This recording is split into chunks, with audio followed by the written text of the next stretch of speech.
Estás escuchando Informe Enigma en el 102.7 de la FM, Radio Playa Daro, con Jorge Ríos. Sucesos extraños. Fenómenos paranormales. Experiencias increíbles contadas en primera persona. Un viaje a través de la historia a lugares que nunca habrías imaginado.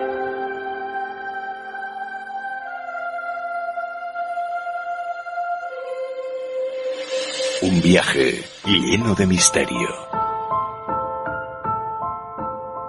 ¿Qué tienen en común la Guerra Civil Española, el bando republicano, el bando sublevado y los nazis? Bien, hoy junto a Fernando García Echegoyen destapamos uno de los mayores enigmas navales de nuestra historia, en el cual se vieron implicadas todas esas potencias: el hundimiento del submarino C3. Una auténtica conspiración digna de un guión de... Hablamos de conspiraciones, siempre miramos para fuera de nuestras fronteras y rara es la vez que creemos que en suelo español pueda o pudiera haber ocurrido un hecho de similares circunstancias. Sin embargo, ha habido y siguen habiendo historias tan asombrosas como increíbles. Historias como la que traemos a continuación, como la del hundimiento del submarino C3. Fernando García Echegoyen, bienvenido a Informe Enigma de nuevo. ¿Cómo estás, compañero? Hola, muy encantado de estar aquí de nuevo, Jorge. Buenas noches.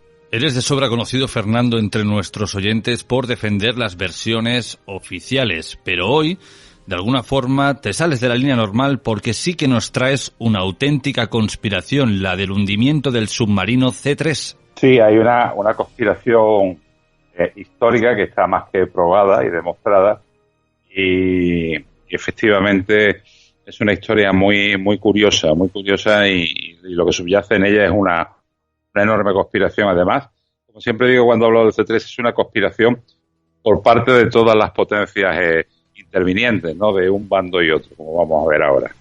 Fernando, pero para situar a toda nuestra audiencia, ¿cómo era este submarino? ¿Cómo era ese C3?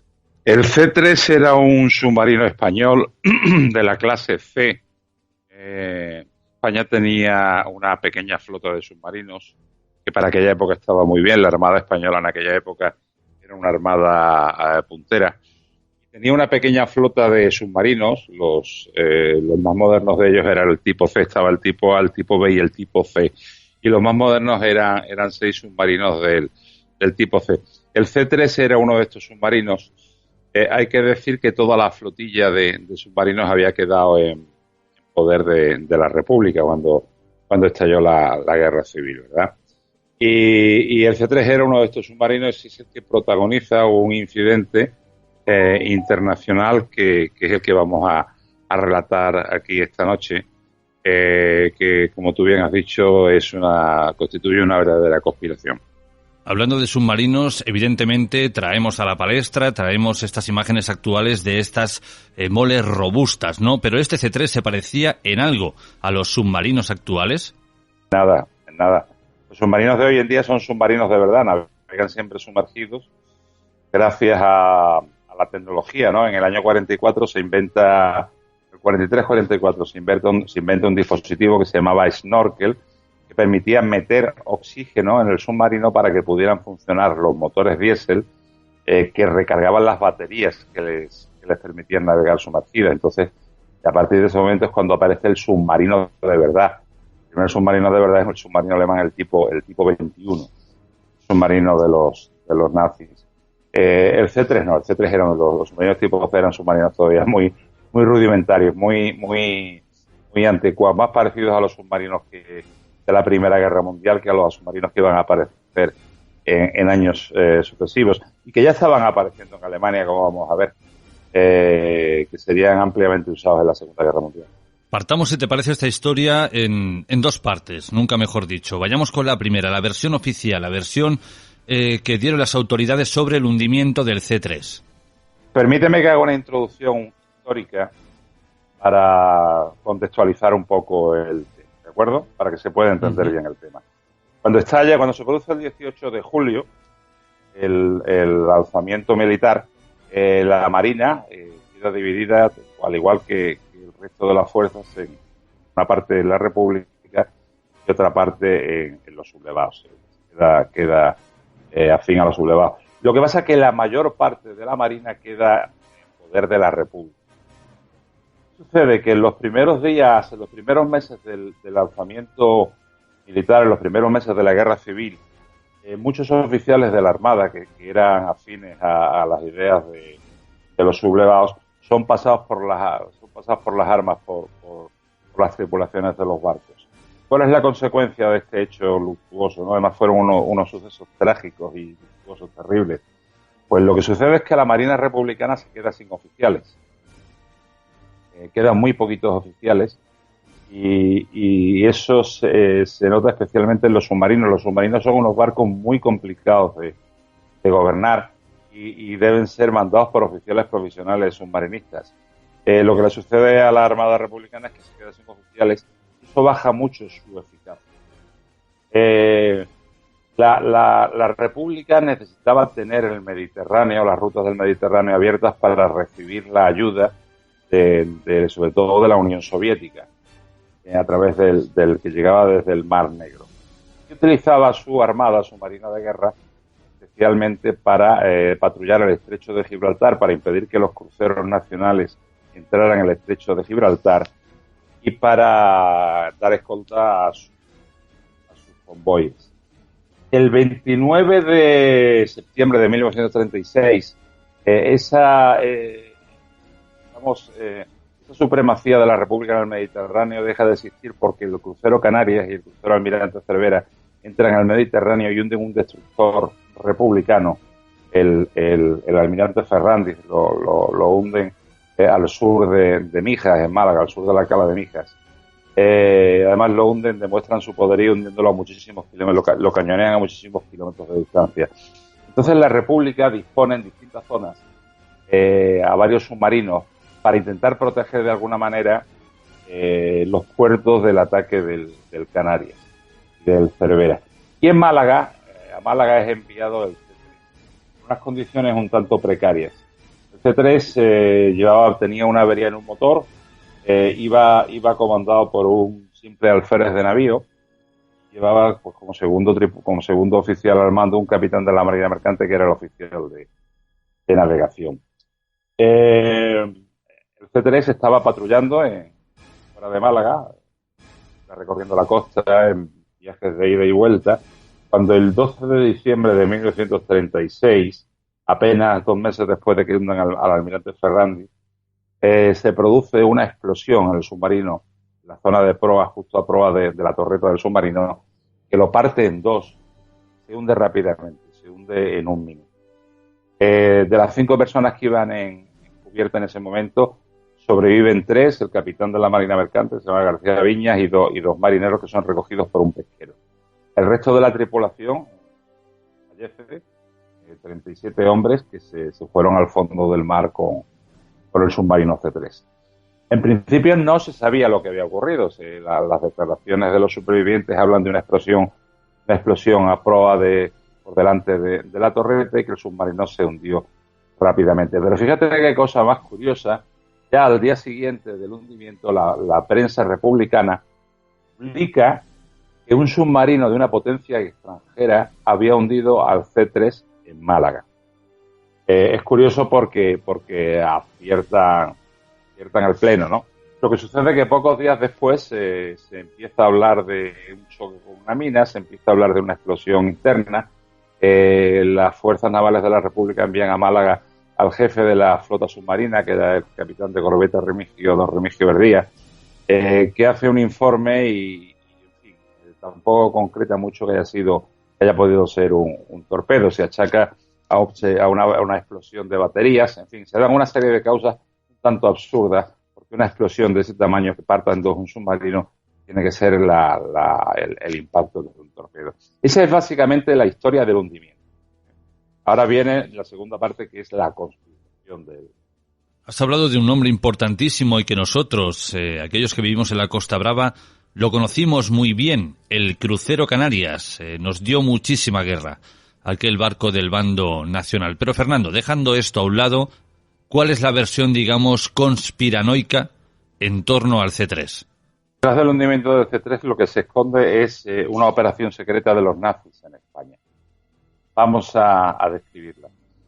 Como tú sabes, los alemanes estaban interviniendo en la guerra de España con la Legión Cóndor y aportando aviones, aportando armas, aportando vehículos militares al ejército de Franco, al ejército sublevado.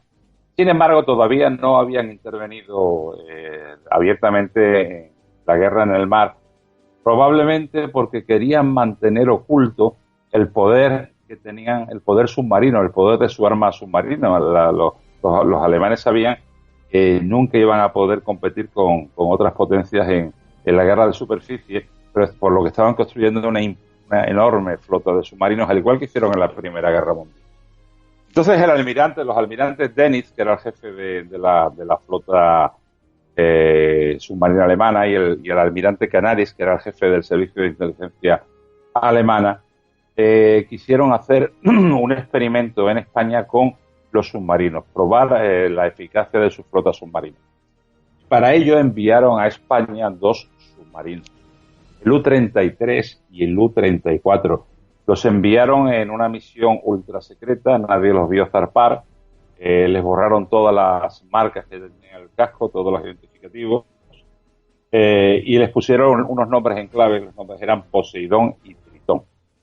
Los 2 submarinos llegaron a la zona de Cartagena, y estuvieron allí unos días intentando hundir algún barco de la República. Estaban un tanto envidiosos de los italianos. Los italianos tenían otros 2 submarinos en la zona interviniendo, el Torricelli y el Arquímedes, y uno de ellos consiguió torpedear a un crucero de la República, al Miguel de Cervantes, y lo dejó inoperativo durante toda la guerra. Los alemanes no consiguieron ninguno. Los torpedos que dispararon fallaron. Finalmente se decretó el fin de la misión y regresaron hacia Alemania. Cuando estaban regresando, el jefe de los espías alemanes en España, un almirante que se llamaba el almirante Boehm, informa al U-34, comandado por un oficial naval que se llamaba Harald Grosse, informa a este señor de que había un submarino de la clase C patrullando en Málaga. El U-34, cuando llega a la zona de Málaga, identifica efectivamente a un submarino de la clase C y lo torpedea, decide torpedear. Lo que ocurrió fue muy simple, Jorge. El U-34 disparó un torpedo y acertó de lleno al C-3, que, como hemos visto, se hundió a muchísima velocidad, pereciendo 37 de sus tripulantes, que aún permanecen, por cierto, en el fondo del mar dentro de los restos del submarino aquí en Málaga. El U-34 regresó a Alemania en medio de un secreto total y absoluto. Yo creo que ni siquiera comunicaron que habían sido ellos a las autoridades españolas, a Franco. Hitler no se fiaba mucho de Franco. Y quedó todo envuelto en un misterio. Los nacionales rápidamente se adjudicaron el hundimiento del C-3. El general Queipo de Llano en Sevilla hacía bromas por la radio, emisiones radiofónicas acerca del hundimiento y de la situación del C-3, y la República tampoco quiso reconocer que le habían hundido el C-3, aunque ya te digo que en medios de prensa en principio se achacó que el C-3 había sido hundido por un submarino de una potencia extranjera, y desde luego acertaron. Franco, cuando fue consciente de que realmente lo que había sucedido era que los alemanes habían hundido el C-3 y no queriendo descubrir la intervención de submarinos alemanes en la guerra civil, sobre todo por no molestar a los ingleses. Y los alemanes querían enemistarse con los ingleses porque todavía no estaban listos para ello, ni a Franco le interesaba enemistarse tampoco con los ingleses porque el régimen de Franco estaba empezando a ganar adeptos en el Reino Unido. Entonces, lo que hacen es una curiosa estratagema. Los 2 submarinos italianos que te he dicho que estaban operando en España, el Torricelli y el Arquímedes, son comprados por Franco, y se les cambian los nombres por los de General Mola y General Sanjurjo. Pero en uno de estos submarinos se dibuja en la torreta el numeral C C3, como si se tratara del submarino C3. Y empieza a navegar por ahí con las letras C3, con la letra C, el numeral C3, perdón, pintado en la torreta, en la vela. ¿Qué sucede? Que se crea un gran desconcierto. Por un lado, los familiares de los muertos en el C3 pues piensan que sus familiares están todavía vivos. En fin, es motivo de desconcierto. Sobre todo porque este submarino italiano, que es el que estaba ahora bajo el control español, con el numeral C3, ataca a un transatlántico español, a la ciudad de Cádiz. Volvía del Mar Negro hacia la península, lo ataca y lo torpedea. Y se deja ver a efecto de que los supervivientes difundan la historia de que el C3 estaba todavía a flote. De forma que tenemos a los alemanes que estaban guardando el secreto, a Franco que le estaba guardando el secreto a los alemanes y que además pretendía hacer creer a todo el mundo que el C3 estaba todavía a flote, y la República que ni desmentía ni afirmaba absolutamente nada, y los familiares de las víctimas del C3 vivían, como te puedes imaginar, en un absoluto desconcierto que se prolongó hasta muchos años pasada la guerra civil. Se llegó incluso a simular una misión para reflotar el C3 que algunos picaron y creyeron que efectivamente se había reflotado. Pero el tema quedó siempre envuelto en un gran misterio. De hecho, no fue hasta los años 90 que no se descubre toda esta estratagema y la actuación de los dos submarinos alemanes que intervinieron en España en una operación secreta cuyo nombre era la Operación Úrsula.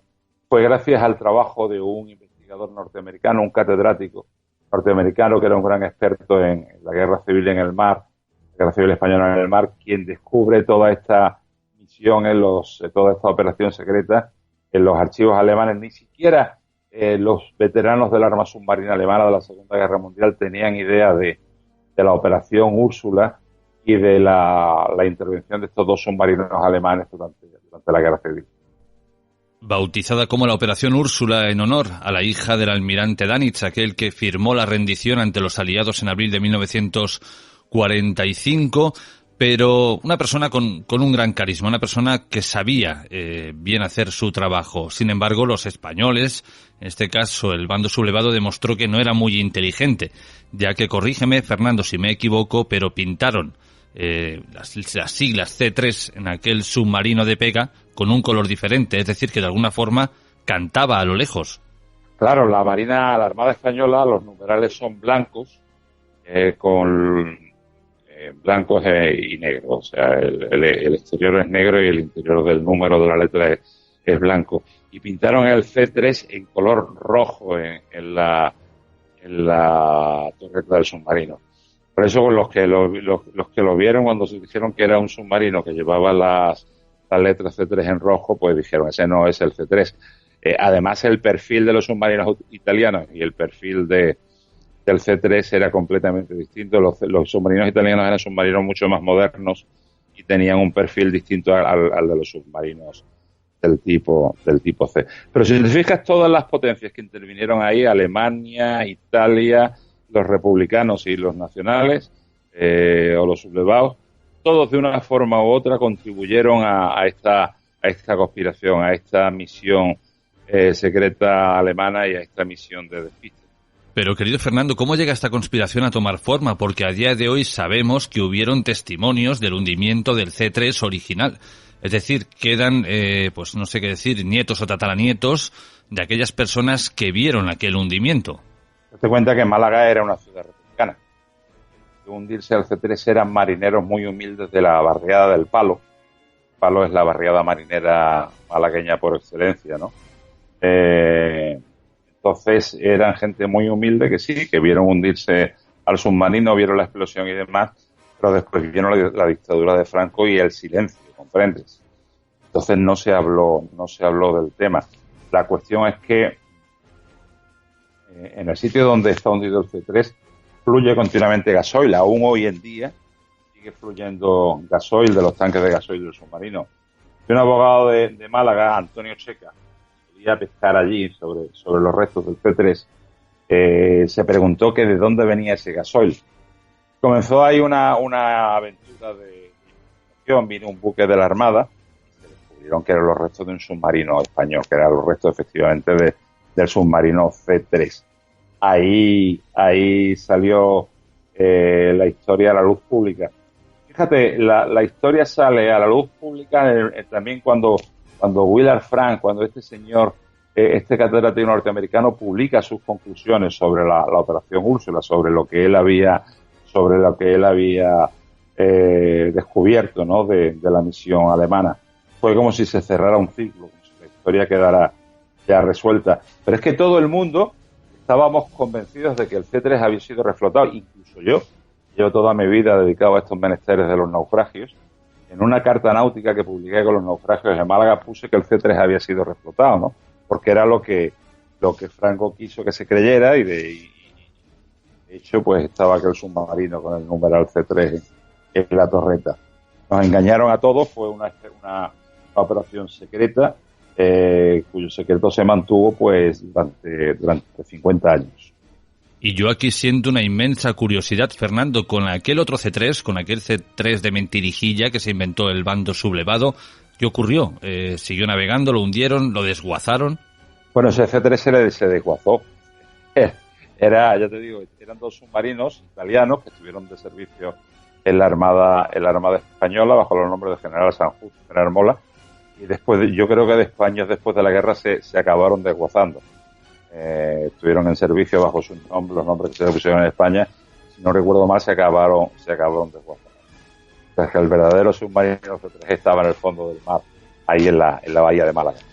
Yo de accidentes náuticos entiendo lo justo o prácticamente nada, pero Fernando, ¿cómo es posible que 100 años después, o prácticamente un siglo después, siga saliendo combustible al exterior? Claro, sale muy poquito gasoil, va saliendo muy poco a poco. Siempre hay una manchita de gasoil en el mar sobre la posición del C3. ¿Sabes lo que más llama la atención? El olor que hay allí. Huele como una gasolinera, huele realmente a gasoil, ¿sabes? Y supongo que seguirá saliendo durante muchos años. Esto no es solamente del C3, hay otros muchos barcos hundidos que emanan gasoil en cantidades mucho más importantes. Te voy a poner un ejemplo. El acorazado Arizona, el que hundieron en el ataque a Pearl Harbor los japoneses, de ese barco fluye gasoil continuamente. Yo animo a cualquier amigo de los que nos está escuchando que meta en algún buscador de internet Arizona Pearl Harbor y vea las fotos aéreas. Se ve el acorazado cómo fluyen auténticos ríos de gasoil. En la costa también levantina, hace unos años se sacó el cargamento de crudo de un petrolero que había allí hundido de la guerra civil, porque también estaba fluyendo crudo a la superficie. Es decir, el hecho de que fluya gasoil, crudo y otros líquidos, otros productos de barcos hundidos a la superficie no es nada inusual. Desde los años 90 se sabe la posición exacta del hundimiento del Pecio del C3 y con la inmensa expectación que la gente tiene en torno a esta conspiración, Fernando, ¿nadie ha pensado en reflotarlo o sacarlo a la superficie? Yo siempre que me plantean esa pregunta respondo de la siguiente forma. ¿Para qué? ¿Para qué quieres reflotar el C3? En el C3 para empezar hay que entender que es una tumba. Es una tumba donde reposan los cuerpos de 37 españoles que murieron en un acto de guerra durante la Guerra Civil. Está partido en dos y probablemente estructuralmente muy debilitado por la explosión.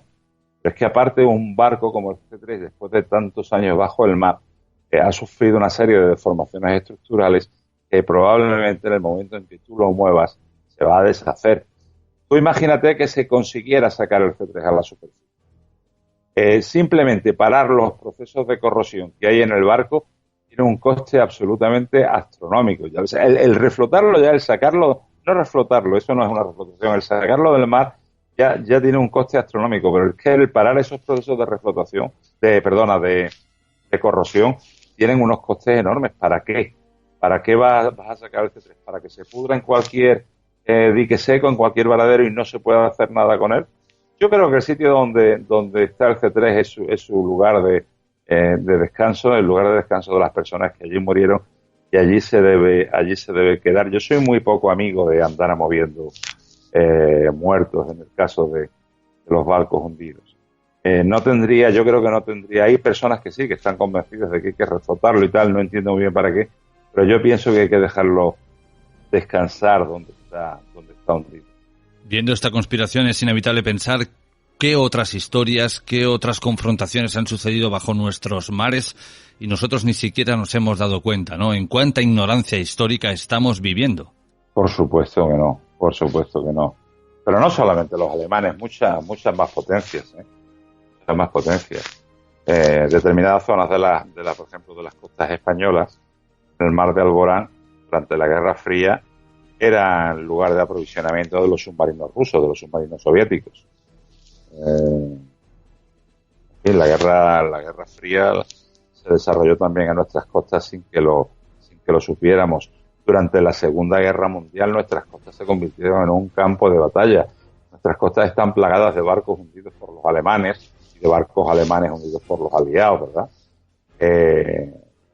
Lo que pasa es que es lo que hemos hablado muchas veces. En España somos un país que hemos vivido muy de espaldas al mar, que los temas históricos marítimos no interesan o no interesaban y empiezan a llamarle la atención a la gente ahora. Hasta ahora pues son temas de los que no se ha hablado, temas que se desconocen, temas que están ahí para que los investiguemos y para que los demos a conocer a todo el mundo. Fernando García Echegoyen, como siempre, un verdadero placer que hayas estado con nosotros y un placer para nosotros haber aprendido de tus manos esta nueva historia, ¿no? El hundimiento del C3. Un fuerte abrazo y hasta la próxima. Encantado, un placer para mí, como siempre. Un abrazo. Bueno, dejamos atrás las nuevas informaciones del Malaysian Airlines, del vuelo MH370, dejamos atrás la historia del hundimiento del submarino C3 y bueno, vamos a adentrarnos ahora en una parte que también sé que os gusta mucho, ¿no? Le quitamos un poquito de hierro ya al asunto, a este informe Enigma, y ahora sí, damos paso a Voces del Más Allá.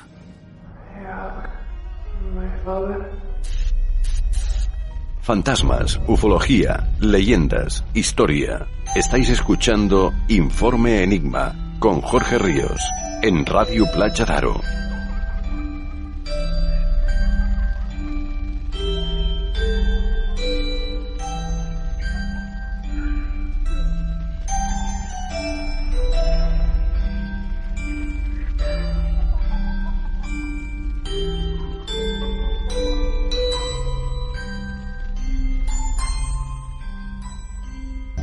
Puertas hacia el más allá. Un estudio de lugares es el último trabajo literario del investigador de lo paranormal Jorge Ríos. Conoce la historia y los misterios que habitan dentro de algunas edificaciones tildadas de malditas o encantadas de nuestra geografía. Algunas populares, otras desconocidas, pero todas guardan infinidad de secretos. Para quien desee conocerlas, escuchando Informe Enigma en el 102.7 de la FM, Radio Playa Daro, con Jorge Ríos. ¿Quieres apoyar a Informe Enigma? ¿Quieres que siga creciendo? Ahora puedes hacerlo. Tan solo tienes que ir a la interfaz principal de Informe Enigma en iVoox y entrar en la opción habilitada en azul que pone Apoyar. Una vez aquí, escoge la opción que mejor se adecue a ti. Muchas gracias por tu apoyo. Las tendencias van y vienen, pero lo importante es encontrar tu estilo. Por eso en Verde Limón y Palamós trabajamos cada día con ese objetivo. Visita nuestra tienda de moda situada en la Plaza dels Arbres número 1 en Palamós y te asesoraremos para conseguir tu mejor esencia. Nuestro horario es de 10 a 13:30 y de 17 a 20:30, de lunes a sábado. Y nuestro teléfono de contacto es el 972 600832. Los científicos están estudiando el fenómeno, específicamente ese estado de trance que parece caracterizar a los agresores. Se trata claramente de un desorden del comportamiento, pero ¿qué puede haber provocado una situación tan dramática como la que estamos viendo esta noche? Biólogos de Stockton, California, han presentado un informe que afirma que los... ¡Dios os maldiga! Bienvenidos a Voces del Más Allá, con Yolanda Martínez. ¿Cuánto tiempo lleva viviendo aquí? 2 años, desde que murió su hija Emma. ¿Sí? Aquí es donde has estado escondiéndote. Ahí fuera hace un día precioso. Sí, eso me han dicho. John, tengo un caso al que me gustaría que le echaras un vistazo.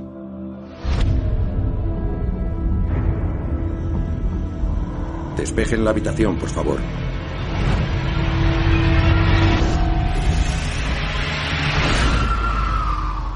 ¿Qué ves? ¿Estás bien?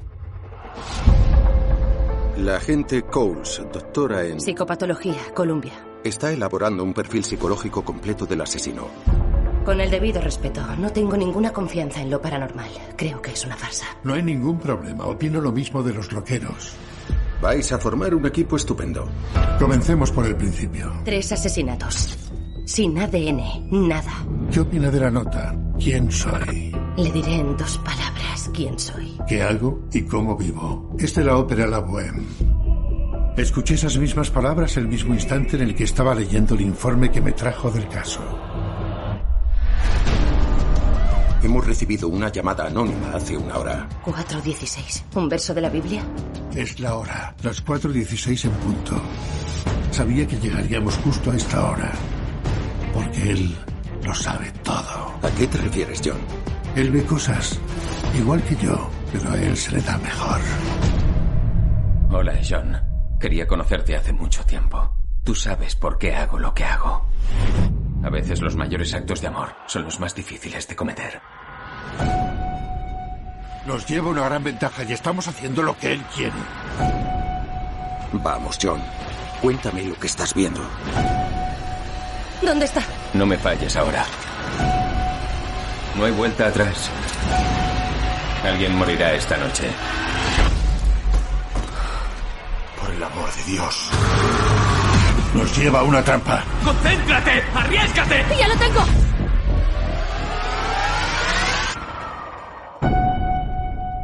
Va a pasar algo malo. Algo muy malo. ¿Habéis tenido alguna vez un sueño en el que algo o alguien os decía, o os anticipaba alguna situación que luego se ha hecho real? ¿Habéis escuchado o habéis sentido algo que de alguna forma con el paso del tiempo, de nuevo, como ya he dicho, se ha hecho real? Bien, eso es lo que vamos a tratar hoy precisamente en Voces del Más Allá. Premoniciones, quizá mensajes que de alguna forma nos atisban el futuro. Yolanda Martínez, ¿cómo estás? Buenas noches, Jorge. Pues la verdad es que muy bien. Además, vamos a hablar de un tema que me interesa muchísimo porque, bueno, es mi mundo, es mi mundo. Pero no solo es mi mundo, que yo voy a hablar de mis premoniciones, sino a lo largo de mi vida, pues personas que se han acercado a mí y me han contado sus propias premoniciones.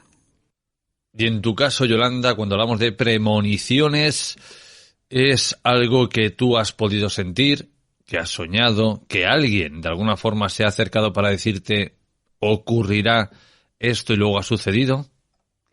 Pues un poquito de todo. Recuerdo perfectamente hace ya bastantes años una amiga que trabajábamos juntas se me acercó con la cara bastante desencajada y me dijo: Yolanda, he soñado, ¿te puedes creer que he soñado que me llamaba mi hija por teléfono y me comunicaba que se divorciaba de su marido? Y pues tienen 2 niños pequeños y la verdad que el sueño me lo he cogido fatal. Pero dice, lo peor no ha sido eso. Ha sido que cuando me he despertado al mediodía he recibido la llamada de mi hija diciéndome que se divorciaba de su marido y dice, y estoy en shock. Dice, ¿cómo puede ocurrir estas cosas? Y yo le dije, pues bueno, pues has tenido una premonición. Te han avisado antes de que ocurrieran, porque a veces es necesario que podamos ver las cosas antes o saberlas para que no nos impacte tanto. Es curioso porque yo también voy a contar un par de situaciones que he tenido premoniciones. Voy a contar las que más me marcaron a lo largo de mi vida y es para eso, simplemente nos anticipan a los hechos que vamos a vivir, porque una premonición siempre es algo que ves y va a suceder. No es lo mismo que la intuición, Jorge. Pero ¿cómo saber que estamos ante una premonición? Es decir, cosas como las que te ocurrieron a ti prácticamente pasan a diario. Alguien que dice que ha soñado alguien que cree que va a pasar alguna cosa y luego no acaba sucediendo. Es decir, que no todo lo que la gente dice creer haber visto se acaba cumpliendo. Bueno, lo acabo de explicar, ahora mismo. No estás atento, ¿ves? Es que no estás atento. No, pero tienes que decir exactamente ¿Cómo? O sea, ¿qué diferencia una premonición de un sueño normal y corriente? Es decir, yo esta noche, por ejemplo, he soñado que conducía el último, creo que era un último Volvo o un último Ford. Eso no es una premonición de que me lo vaya a comprar. Ese coche no existe. Esa es tu cabeza, que está donde no... Ahí está. Pero la diferencia de una premonición, lo acabo de decir hace un par de minutos, es cuando alguien viene o tú mismo tienes un sueño donde esos hechos acaban sucediendo. Siempre una cosa es tu imaginación, que tú, tu cabecita, ese Géminis, ese signo de aire, alma libre que siempre está volando, pues se nos va a saber dónde se nos va. Y tienes esos sueños que no, la mayoría de veces los sueños no tienen ningún significado. Tú igual has visto uno de tus vídeos graciosillos, esos que ves y me enseñas diariamente. Tal vez has visto alguna noticia, perdón, o has visto alguna cosita que te ha marcado y entonces has tenido ese sueño, ¿no? Seguro que estuviste viendo el resumen de Matrix, de la nueva película de Matrix, te has colado un poquito ahí. No, estoy viendo Chernobyl.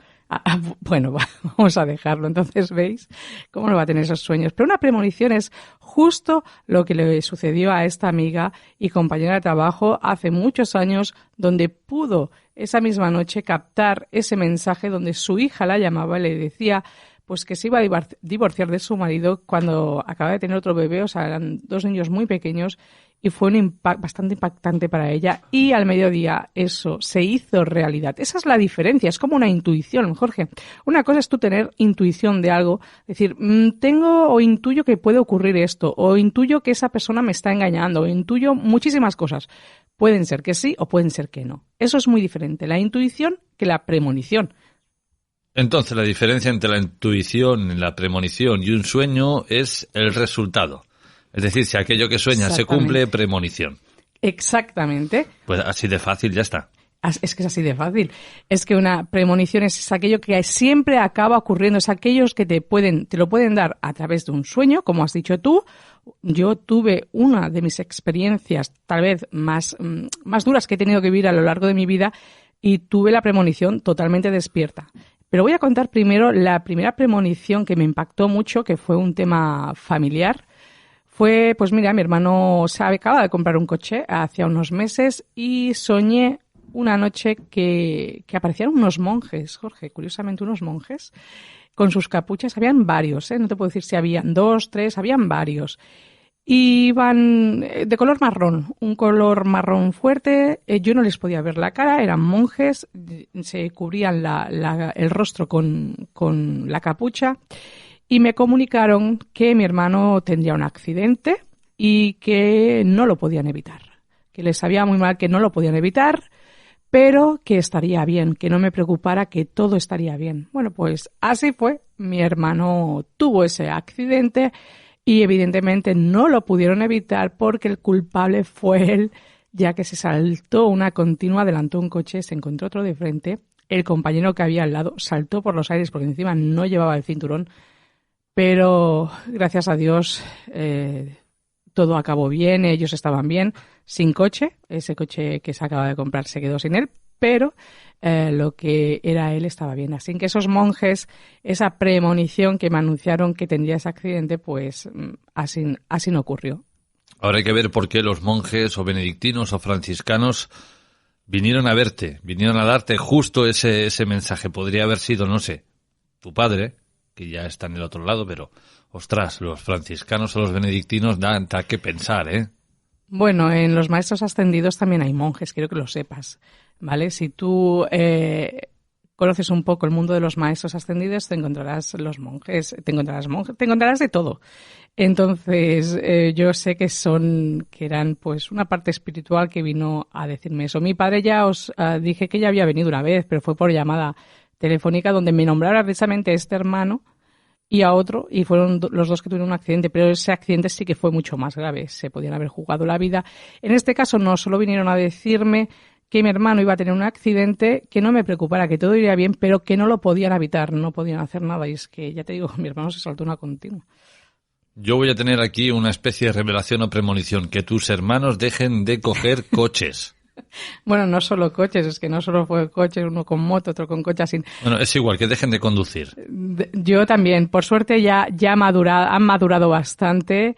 Eso pasó cuando eran bastante más jóvenes, pero es que es verdad que los hombres siempre sois más alocados a la hora de conducir, a la hora de cualquier cosa. Los hombres es que hay una diferencia bastante grande. La mujer yo creo que nace y es un bebé y es responsable desde sus primeros años de vida.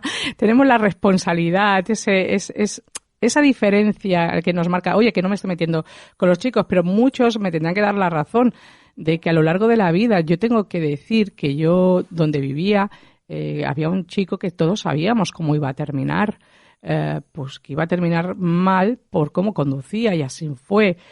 Pues un día, triste noticia, nos despertemos como que el joven que conducía como un loco acabó estampado en la carretera, falleciendo. Entonces, y a lo largo de mi vida, con consultas de tarot también lo he visto. Hay gente que me ha preguntado por seres que no están aquí, y he visto niños muy jóvenes que por culpa de ser alocados, y que me han venido a dar ellos incluso esos mensajes de por ser así, me jugué mi vida, ¿no? Por ser tan alocado, ¿no? Y vienen a decirte como de alguna manera que hay algún arrepentimiento. Pero es la vida, es ley de vida, Jorge. Eso son cosas que tú ves venir sin necesidad de que te lo anuncien, sino que son cosas que tú estás viendo. Pero las premoniciones es lo que acabo de contar. Esos monjes que aparecieron en mi sueño me anunciaron el accidente de mi hermano, y así no ocurrió. Así como esta amiga y compañera de trabajo que me anunció que su hija se iba a divorciar y recibió esa llamada. Ahora, bien, la parte más fuerte o más dura para mí, que hace pues como 6 años, tal vez, 7 años que yo viví, y tú sabes la historia, Jorge, perfectamente porque te la conté, que fue en uno de mis trabajos, ¿recuerdas? Que te lo conté. Viví uno de los episodios más duros, tal vez para mí personalmente, por cómo soy yo. Yo soy una persona, cuando voy a trabajar, voy a trabajar. Así que tuve una premonición, pero totalmente despierta, ¿vale? ¿Qué quiere decir eso? Que yo sabía dónde iba a trabajar. Me habían dicho, cuando fui a aprender de mañanas, a mí me habían dicho qué clase era la persona encargada que había de noche. Entonces yo ya iba un poco avisada cómo era él. ¿Vale? Era un hombre que le gustaba filtrear bastante con las mujeres, por su aspecto físico, pues un hombre que no tenía problemas a la hora de que quería conquistar a una mujer, la conquistaba, pero cuando se topa con un muro, como una persona que va a trabajar diariamente y que no va a otras cosas, pues me jugué mi trabajo, un trabajo que tuve que pasar un año entero, primero por una agencia de trabajos, todos lo conocéis, agencias de trabajo temporal, durante un año. Cuando consigo ser fija, pues ahí es cuando tuve mi premonición. Resulta que una de las jóvenes que vino a aprender, había muchas naves donde estábamos trabajando, yo estaba de noches, tengo que decir que en el fondo que me despidieran para mí fue como un regalo del cielo, ya que la noche está para dormir, pero fue para mí muy duro porque fue una injusticia. Se tuvieron que manipular unos ciertos trabajos y bueno, en el ordenador se tuvieron que manipular cierta información del trabajo que yo hacía para poder justificar ese despido, si no es imposible, ¿no? Por una persona que no falta nunca, que es responsable, pero se tiene que manipular. Entonces él fue capaz de manipular ese trabajo para así poderme despedir. ¿Por qué? Por no entrar en su juego. ¿Qué juego es? Es muy simple. Durante un año yo tuve que estar aguantando cuántas veces me decía que le tenía que llevar vino, hasta que una vez incluso me facilitó su dirección de su casa. Es duro, ¿eh? Para mí es una historia que la estoy contando ahora y es la primera vez que la cuento, y me habían animado muchas veces a que lo denunciara, pero yo realmente son cosas que prefiero olvidar y tirar adelante. Ahora lo cuento porque, hablando de premoniciones, una de las situaciones más duras fue esa. Cuando una joven empezó a trabajar de mañanas para aprender en el lugar donde estaba yo, pues yo creía que venía para una nave, para la 4ª nave, porque había muchísimas naves allí, así que yo pensé que solo venía para eso.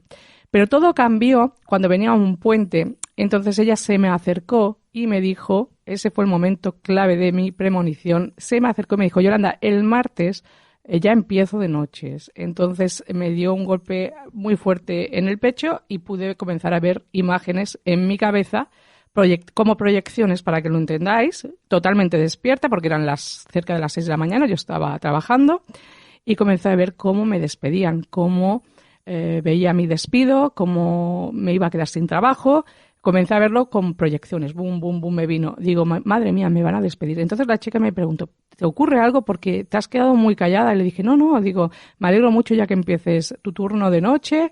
Bueno, ya supongo que nos iremos viendo cuando ya realmente pude ver mi despido. Yo cuando llegué a casa se lo conté al que era mi marido, porque él también estaba de noches aquella semana, y le dije, mira, que sepas que me van a despedir. Me dijo, ¿estás loca? Si has pasado un año entero y ahora que te han hecho fija, ¿cómo te van a despedir? Yo le dije, sí, me van a despedir. Así que había alguien trabajando conmigo, muy cercano a mí, y entonces también, cuando llegué por la noche se lo conté, digo, que sepas que me van a despedir. Me dijo, también lo mismo, ¿estás loca? ¿Cómo te van a despedir después de haber pasado el año? Digo, sí, digo, lo vas a ver. Y aquella noche justo, pues sí, mi encargado me dijo, mañana tienes que venir a hablar con recursos humanos. Entonces ahí es cuando yo ya vi esa premonición, que esos flashes que tuve. Entonces le dije, ¿pero por qué, no? ¿Por qué tengo que venir a hablar? Dice, no sé. Y yo pensaba que no lo sabes, sí que lo sabes.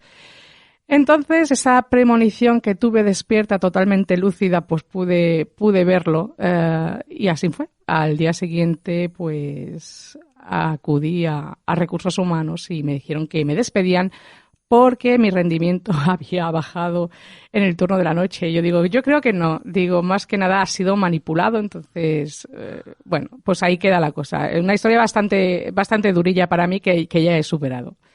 ¿Y qué te costaba ser un poquito cariñosa con el encargado? Es que un poquito solo. ¿Tú crees? Una caricia, a un día besito de hoy en la mejilla, no sé. Se están viviendo situaciones así. Por desgracia, esta persona ha destrozado muchos matrimonios, tengo que decirlo.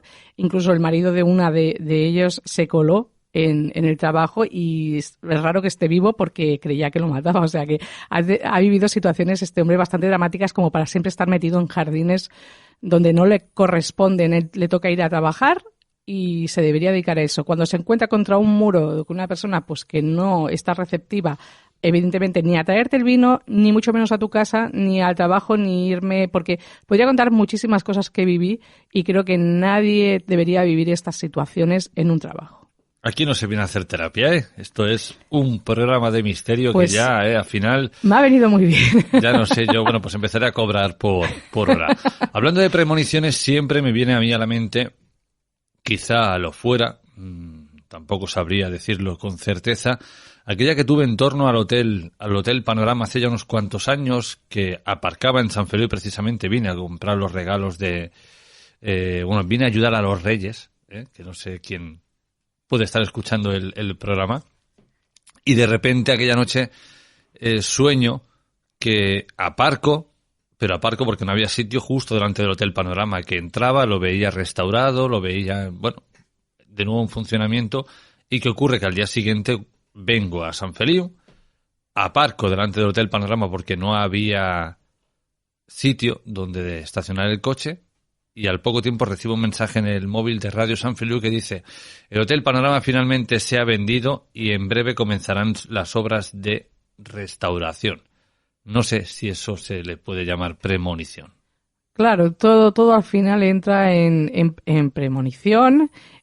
También tengo que decir que hay, por ejemplo, en mis consultas se dan predicciones y siempre que quieren que veas algo te lo van a dar de una manera u otra cuando creen que es importante. Voy a contar también algo curioso que ocurrió hace unas semanitas, hace muy poco. Yo le hago las energías a mi hermana cada semana, entonces yo le vi como que había algo relacionado con su coche que tuviera que tener cuidado, Jorge le decía, ten mucho cuidado con el coche. Entonces, ¿qué hizo mi hermana? Como me conoce, son muchos años ya, esa semana decidió no coger el coche. Y yo le dije, pero mujer, tampoco es eso, que igual es una avería, que es que he visto algo con el coche, no sé, no paro de ver el coche que me dicen que algo puede pasar con el coche.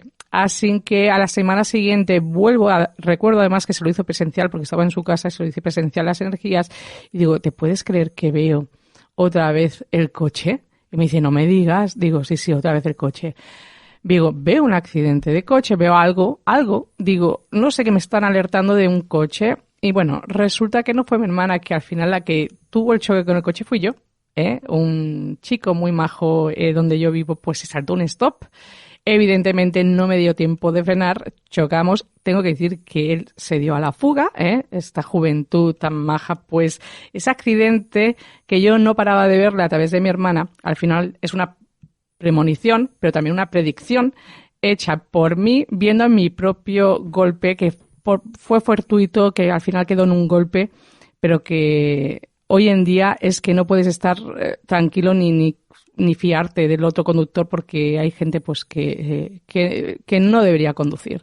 Ni gente muy mayor, tengo que decirlo, porque tela, ni esta juventud que hay. Es lo que hablamos, es que hay juventud que la cabeza no asientan esta cabeza. Y entonces, a veces llevamos a nuestros hijos, porque yo aquella noche llevaba a mi hija y tuve que chocar con mi hija, y para mí fue pues más preocupante por lo que le pudiera ocurrir a mi hija, ya que el cinturón pues por suerte la apretó bastante, pero que nos tendríamos que evitar tener que pasar por esos momentos. Y esa predicción que yo le daba a mi hermana, que no paraba de ver lo del coche, resulta que fue para mí. Y ahí cuando tienes que hacer una buena investigación para saber diferenciar lo que estás viendo, si va a ser para ti o va a ser para otra persona. Eso sería muy interesante. Sí, sería más que nada que como yo no suelo tirarme las cartas, entonces es una manera de decírmelo. No me van a poner allí en las cartas del tarot, mira, Yolanda, que es para ti.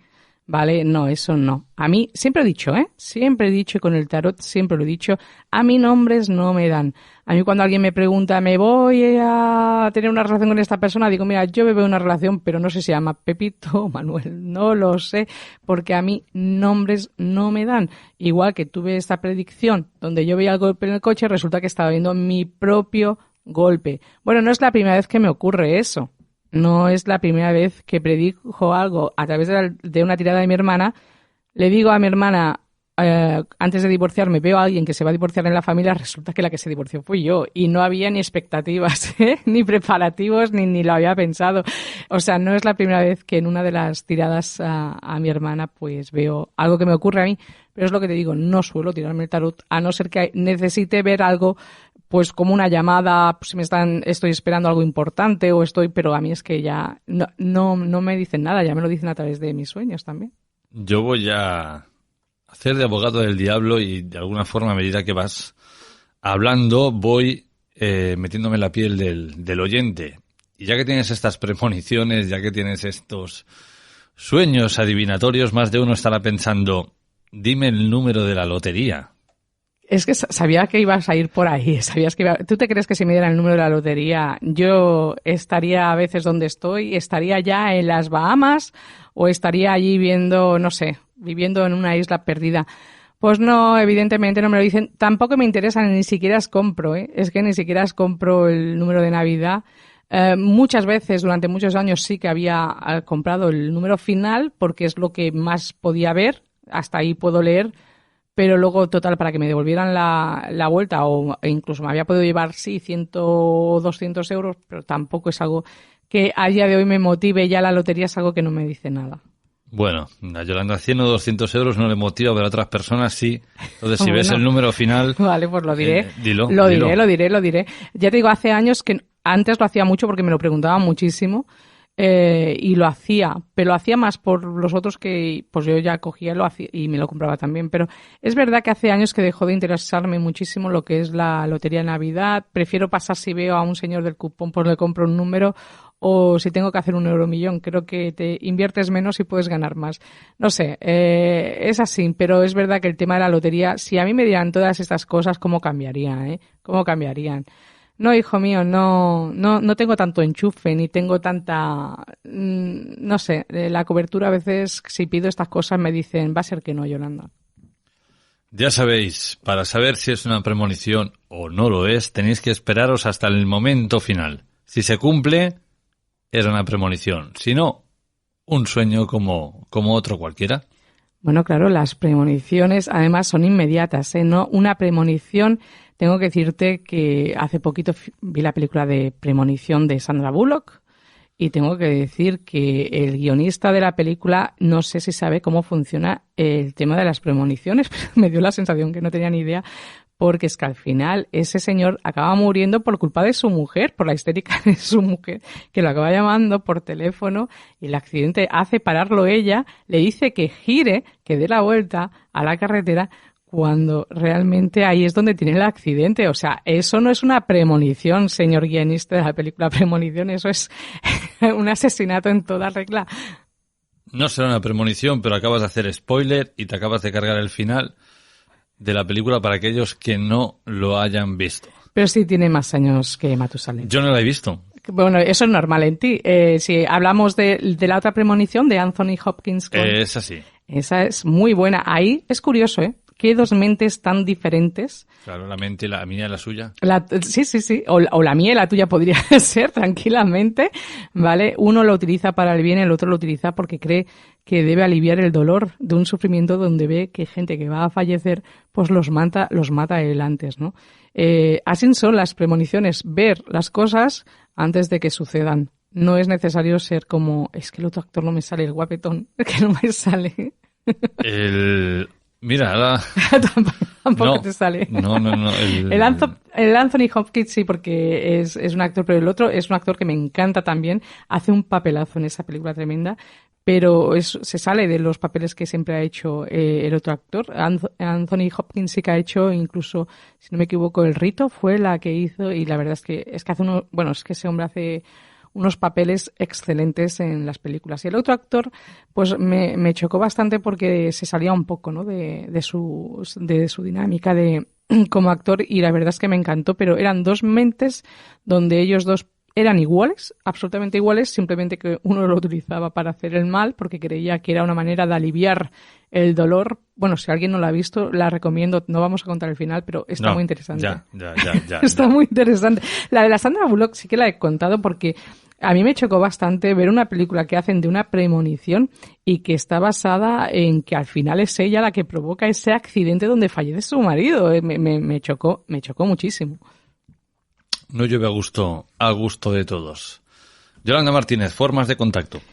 Pues ya sabéis, por Instagram, Yolanda Martínez 544, y para los que queráis consultas conmigo, al 647-552954. Hasta la semana que viene. Hasta la semana que viene.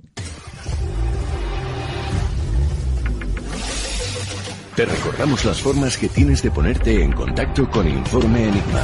A través de Twitter, @Informe Enigma.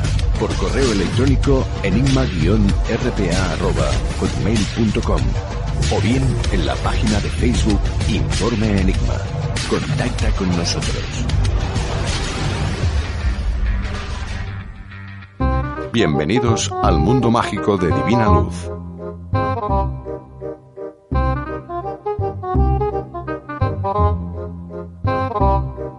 Todos conocemos el famoso Colegio Hogwarts de Magia y Hechicería, la escuela situada en las colinas de Escocia a las que asistieron Harry Potter y sus amigos.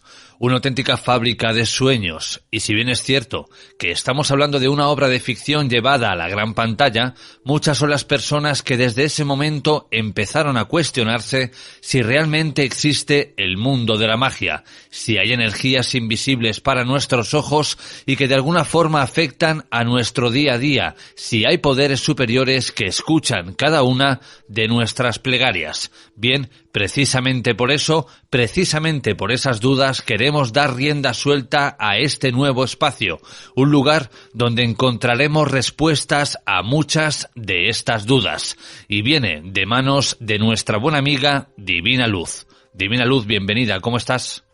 Buenas noches, muy bien, saludos y bendiciones para todos.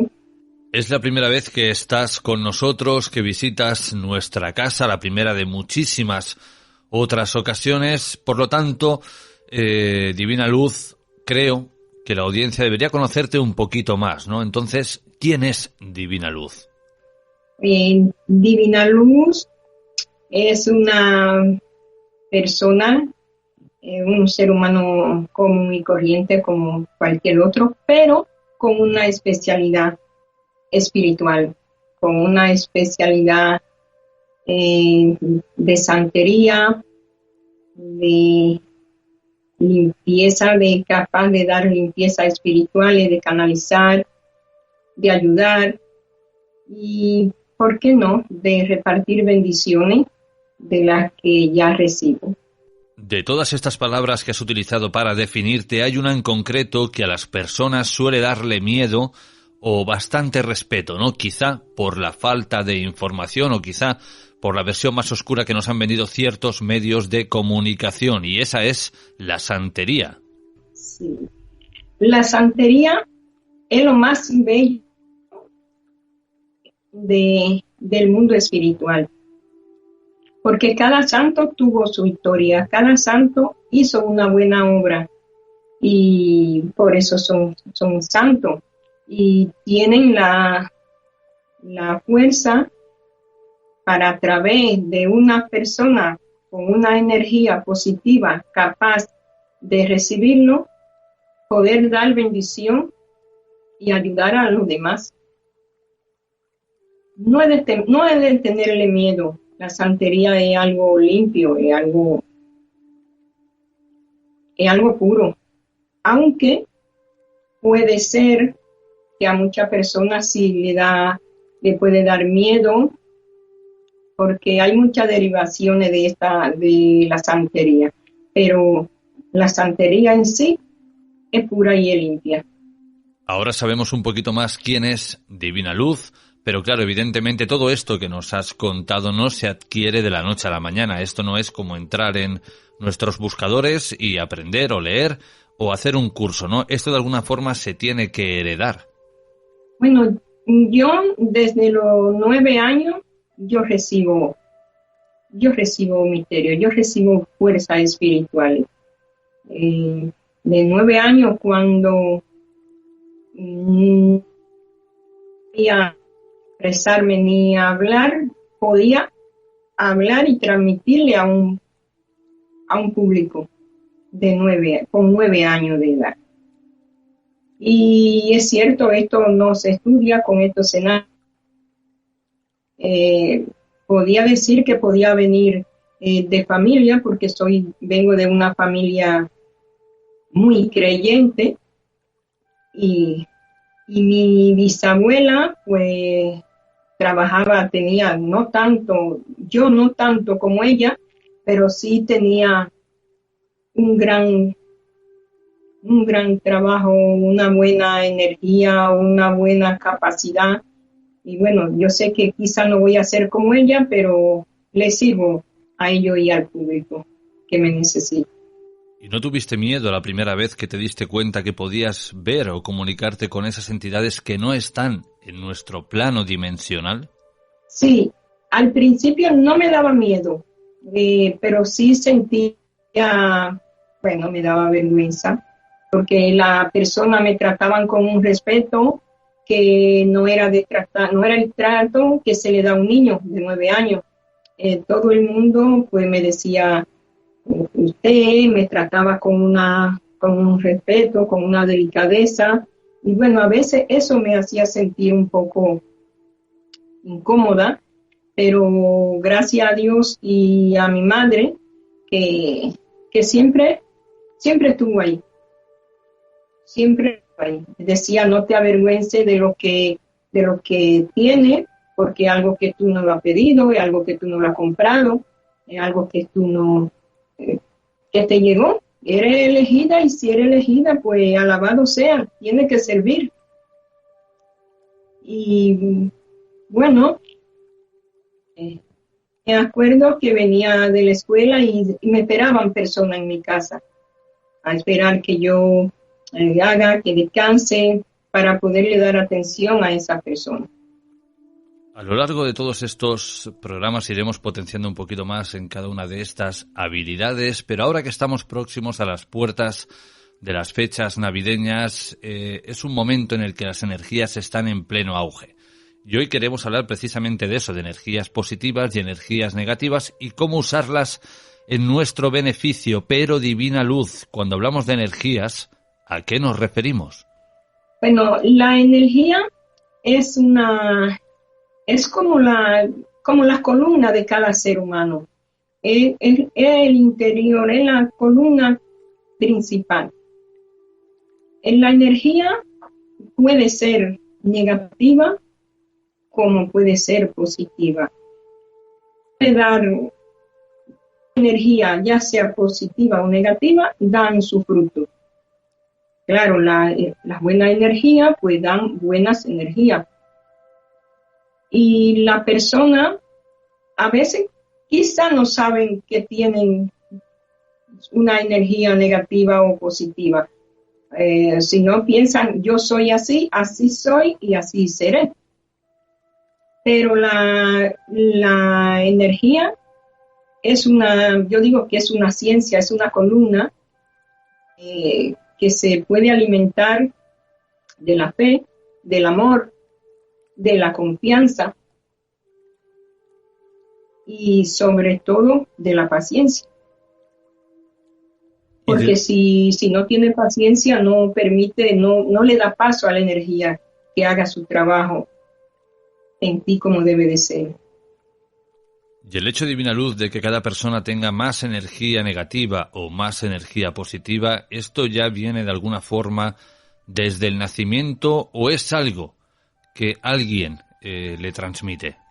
No, hay personas que tienen energía y absorben energía. Es decir, hay personas que tienen buena energía y tienen la capacidad para absorber energía negativa, igual que para dar energía positiva. Pero la persona, yo tengo muy seguro que muchas personas han visto o se encuentran con alguien que dice, mira, esta persona desde que se paró a mi lado, pues me dio una negatividad. No sé, me cae mal. Ahí hay una pelea, un enfrentamiento de energía, porque la persona que tiene mala energía siempre está negativo, nunca está conforme. Es una persona insegura, es una persona incapaz de compartir de corazón una sonrisa de amor. Estoy seguro que esto que nos está explicando Divina Luz nos suena a todos, ¿no? Alguna vez nos hemos acercado a alguien o se nos ha acercado a alguien y automáticamente hemos dicho, esta persona conmigo no encaja, esta energía que tiene conmigo no me va, ¿no? Es como que de alguna forma ya, no sé si sería la palabra indicada, pero bueno, te caen mal antes de haber hablado con ellos, ¿no? Pero, Divina Luz, ¿podemos revertir este proceso? Es decir, ¿podemos convertir esta energía negativa en energía positiva? Sí pueden. Para eso hay limpieza espirituales que ayuda mucho, y también rituales, y sobre todo la fe. Porque si te tomas un medicamento y no te lo tomas con fe, pues mira, difícilmente que te vaya a hacer bien. Por eso yo digo que la fe es la principal materia que suple la energía. Porque un ejemplo, yo puedo salir de acá, pero yo digo, yo invoco mi energía antes de salir. A pesar de que sé que ando con mucha energía y diferente energía, pero yo la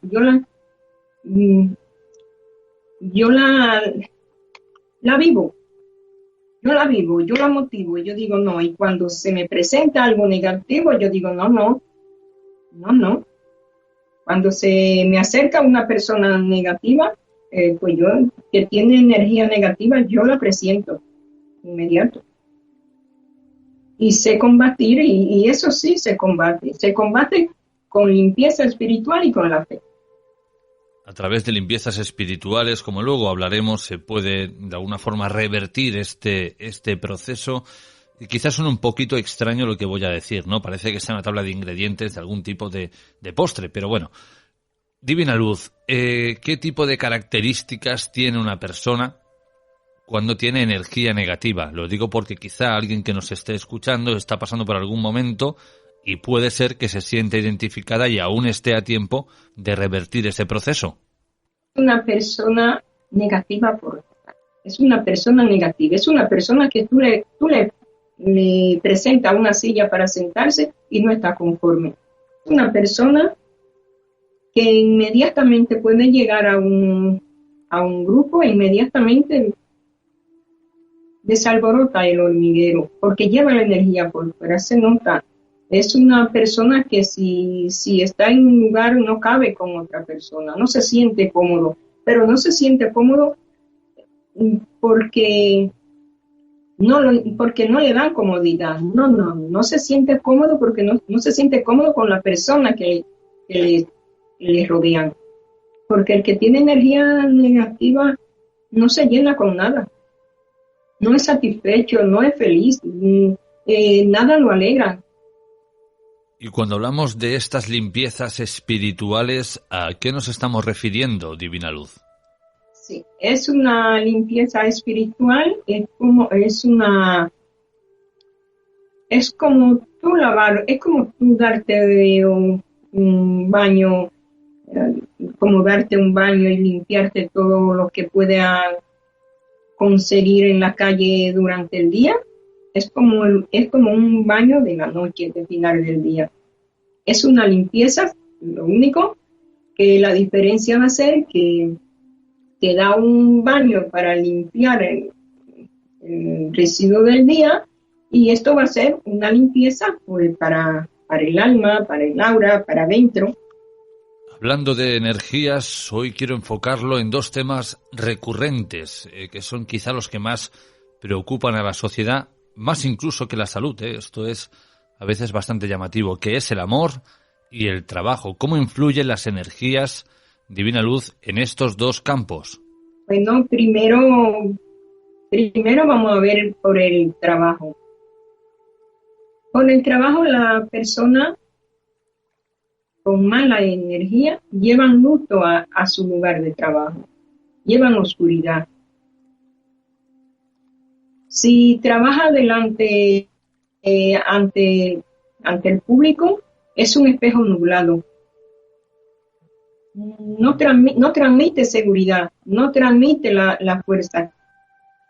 Ejemplo, al lugar hay personas, también me ha pasado esto, me imagino a muchas personas que pueden entrar a una tienda y van para no comprar, solo mirar, pero se encuentran una persona con tanta buena energía, con una energía que transmite tanta seguridad y confianza, que terminan siendo parte de una compra, que terminan. Hay personas que si van a un trabajo y su trabajo es atender, ya sea atender un médico, es un médico y si no tiene buena energía, pues va a ser un trabajo mediocre, un trabajo pequeño, porque lo principal es transmitir su seguridad. Si nosotros estamos aquí hablando y tú no me transmites una seguridad, lo primero que me va a hacer intimidar, porque no estoy segura. Pero si mi energía es buena, pues no pasa nada. Te va a quedar con tu energía negativa, porque yo la mía buena la conservo. Y en el amor, sí, en el amor es más penoso, en el amor da más, se nota más. Y estas energías negativas, tanto hablando del mundo laboral como del mundo, digamos, sentimental, ¿pueden hacer que perdamos nuestro trabajo e incluso a nuestra pareja? Sí, porque sí. Porque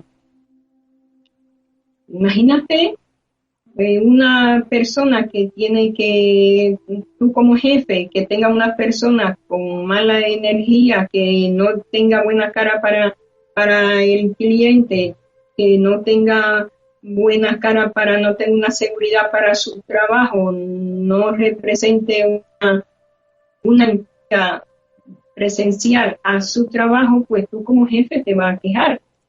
Entonces puede perder, y si ese jefe tiene conocimiento de energía, va a salir de ti.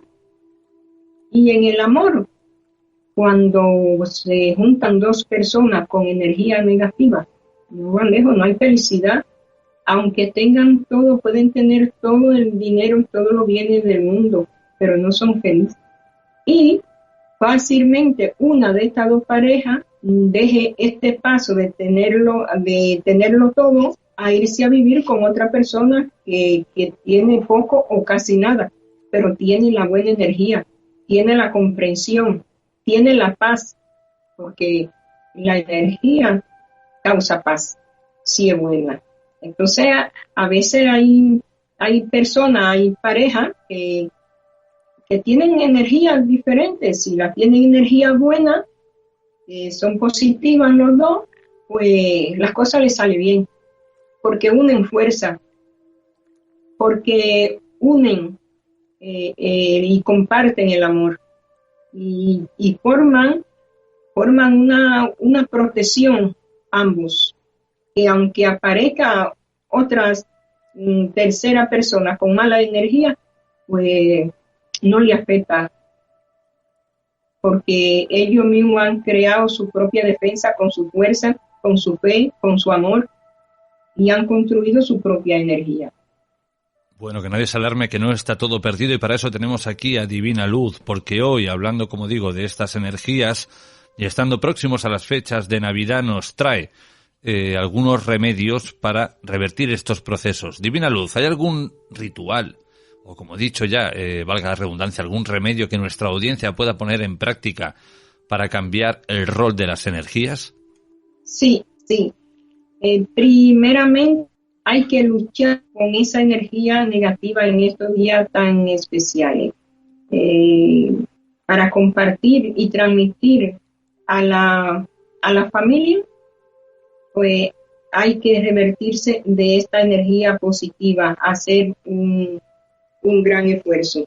Aquí yo tengo 2 puntos que se lo he dado a varias de mis clientas. Son rituales sencillos, que sencillo me explico en la forma de conseguir, porque a veces me dicen, esto no lo consigo, esto donde lo compro, esto se me hace difícil, pero le voy a poner un ritual que es bueno, valioso, hace una maravilla,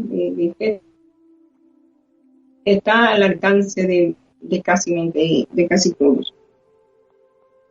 Le voy a dar un ritual, un punto dulce y un punto para la energía dulce y otro para la energía negativa. Para la energía negativa me van a coger una taza de agua, me van a poner bicarbonato, me van a poner 7 clavos de acero, una vela lila y una vela negra. Me las ponen a derecha e izquierda. A derecha la lila y a izquierda la negra. Entonces, con esta me van a coger un limón, lo van a partir en 4, me van a botar a tirar 1/4 y 3/4 lo ponen en esa taza. Ese ritual lo pueden hacer antes del 24, antes de llegar a la noche del 24. Se puede hacer en la mañana. Sí, lo pueden hacer en la mañana.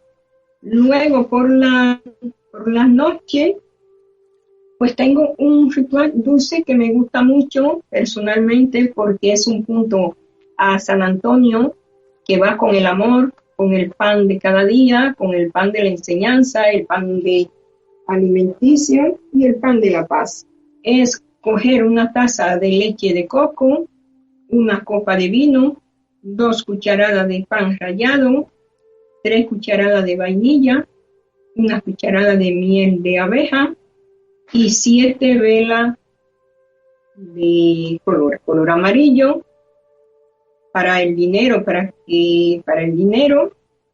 el blanco para la pureza y mantenimiento de limpieza de energía, azul, una lila y una roja.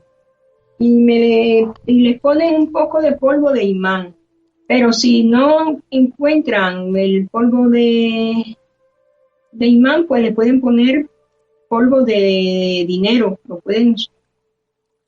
le pueden poner polvo de dinero o polvo de abundancia. Recordar, querida audiencia, el ritual de las energías negativas el 24 por la mañana y el de las positivas el 24 por la noche, mejor cuando los más pequeños ya estén en la cama. esperando la visita de Santa Claus.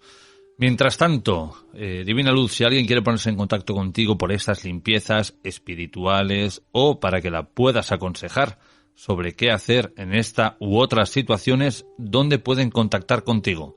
Sí, pueden llamarme pues al teléfono 688-41-1276. Ahí estaré pues dispuesta a ayudar. En YouTube, Santería Beatriz Divina Luz, y en Instagram, así mismo, Santería Beatriz Divina Luz. Divina Luz, ha sido un placer que hayas estado con nosotros en este primer espacio en el que contaremos con tus consejos y nos escuchamos la semana que viene. Un fuerte abrazo. Un abrazo. Que Dios lo bendiga a todos. Bendiciones. Y con esto, queridos amigos, llegamos al final de nuestro informe Enigma de esta semana. Nosotros volvemos dentro de 7 días. Que paséis una muy feliz noche.